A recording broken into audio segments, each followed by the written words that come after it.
ఇక యూట్యూబ్లో పొద్దుగాలటికెంచి ఏ వీడియో చూసినా అంత నయా ట్రెండ్ నడుస్తుంది కానీ ఇప్పుడు నేను చెప్పబోయే ముచ్చటింటే మాత్రం మీ ఫ్యూజులు అవుట్ అవుతాయి ఉల్లా. మన ఇంట్లుండే ముస్లులను అంటే నడివయసు దాటిన తాతలను అవ్వలను టార్గెట్ చేసుకుంటా సైబర్ దొంగలు అస్సలు ఊహించని ఇకమత్ చేసిర్రుల్లా. ఇక లీగల్గా అరెస్ట్ చేస్తామనుకుంటా డిజిటల్ దయ్యాల లెక్క ఫోన్ల దూరి మన హైదరాబాద్లో ఉన్న సీనియర్ సిటిజన్ల జేబులకెంచి కోట్లు గుంజుతుర్రట. ఇదేం మాయో ముస్లులను ముంచిన గీ నయా దందా కథ ఏందో చూద్దాం పార్రి.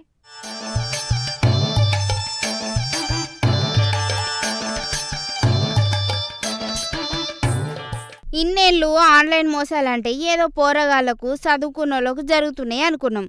కానీ ఇప్పుడు సీన్ రివర్స్ అయిందుల్లో.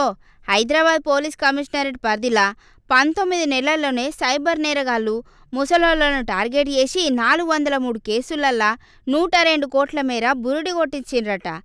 గీ ముచ్చట గుట్టు మన సీనియర్ పోలీస్ పెద్దసారు సజ్జనర్ సారే చెప్పిండు. ట్రెండింగ్ మోసాలు ఓటీపీ ఫ్రాడ్స్ అనుకుంటా ఏ మార్సుడే కాదుల్లో డిజిటల్ అరెస్ట్ అనే కొత్త నాటకానికి తెరదీసి వృద్ధుల గుండెల రైలు పరిగెత్తిస్తున్నారట గీ దొంగన కొడుకులు.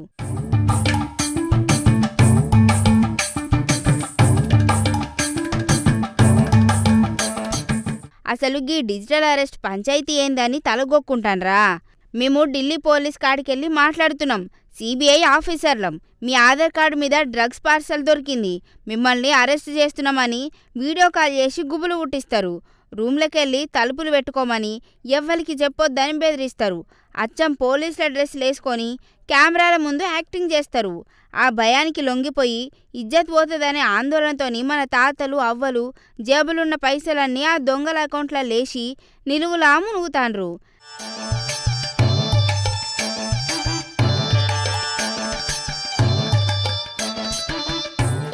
కానీ ఈడ అసలైన ట్విస్ట్ ఏంటంటే మన దేశంలో డిజిటల్ అరెస్ట్ అనే చట్టమే లేదట. పోలీసులు కానీ ఏ సర్కార్ అధికారులు కానీ ఫోన్లల్లా వీడియో కాల్లల్లా పైసలు అడగరని సజ్జనార్ సారు క్లియర్గా చెప్పిండ్రు. ఒకవేళ మీ ఇంట్లో ఎవరికైనా ఇట్లా ఫోన్ వస్తే ఏమాత్రం భయపడకుండా వెంటనే ఊరికి 1930 నెంబర్కు ఫోన్ కొట్టండ్రి. లేకపోతే సైబర్ క్రైమ్ గవర్నమెంట్ అనే వెబ్సైట్లా కంప్లైంట్ ఇయ్యండ్రని చెప్తాండు సజ్జనార్ సారు. మోసం జరిగిన గంట లోపల అంటే గోల్డెన్ అవర్లా చెప్తేనే పోయిన పైసలు మళ్ళా దొరికే ఛాన్స్ ఉంటుందట.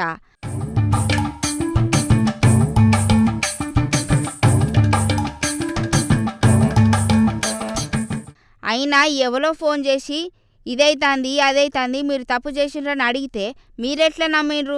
గిట్లా 403 కేసులు అవుడైంది, అలా 102 కోట్లు మోసపోడైందో ఏమో. పోన్రి ఇంత ఘోరమా అనుల్లా?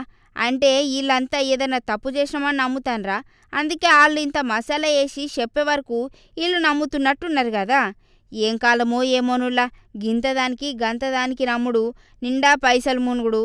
ఇక అటెనక పోలీస్ సార్ల దానికొచ్చి లబోదిబో మనుడు. ఇంకా ఇజ్జత్ కోసం ఇంట్లోనే ఉన్నది. ఎంతమంది ఉన్నారో ఏందో పట్టున్రిగా.